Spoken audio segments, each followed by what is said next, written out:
আপনারা সকলে কেমন আছেন? আমি খুব ভালো আছি। আজ সোমবার, ভিডিওটা আমি ইভিনিং থেকে শুরু করলাম। আজকে সকালবেলায় আমাদের বাড়িতে একটা ঘটনা ঘটে। ভোররাত্রে যখন আমি ওয়াশরুমে যাওয়ার জন্যে উঠি তখন প্রায় 3টে।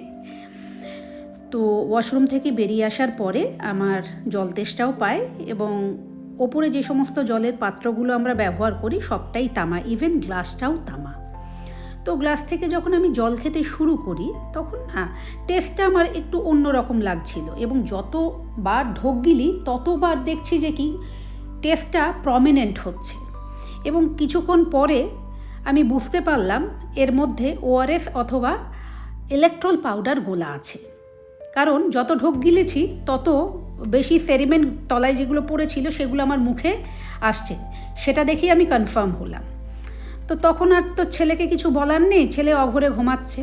তো আমার গাটা বমি বমি করতে শুরু করলো এবং আমি ভাবলাম যে কি না আধ ঘন্টা একটু শুয়ে পড়ি।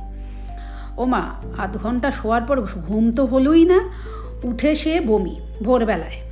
সে বমির পর বমি, ওই জলটাই আমার মুখ থেকে উঠলো। ভালো কথা, তা করতে করতে অপুও উঠে পড়লো। অপুকে আমি জিজ্ঞেস করলাম, বাবা এ কাণ্ড কেন করেছো তুমি? তা আমাকে উত্তর দিল, মা আজকে আমি উপোস করব। আমি হতচকিত হয়ে ওর দিকে তাকিয়ে জিজ্ঞেস করলাম, কেন বাবা, আজকে কি আছে? না তো আজকে পূর্ণিমা, না তো আজকে অমাবস্যা, না তো আজকে একাদশী, আছেটা কি?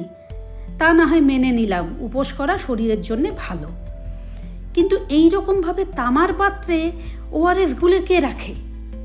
তুমি কাচের পাত্রে রাখতে পারতে, স্টিলের পাত্রে রাখতে পারতে, কিন্তু তামার পাত্রে এতে একটা রিয়াকশন করলো। মা বমি টমি করে সে সকালবেলা থেকে একাকার কাণ্ড। বুঝতে পারছেন, আমার আর বলার কিছুই নেই। তো বলছে, হ্যাঁ মা, এটা আমার একটা ভুল হয়ে গেছে। যেন আসলে কি ওপরে আসার পরে আমি ওআরএসটা ড্রয়ার থেকে বের করে সব পাত্রের মধ্যে গুলে দিয়েছি। যতগুলো পাত্র ওপরে আছে সবগুলোতে গুলে দিয়েছে। এইভাবেই শুরু হলো আমার সোমবারের সকাল। দেখুন আগে আর কি হয়।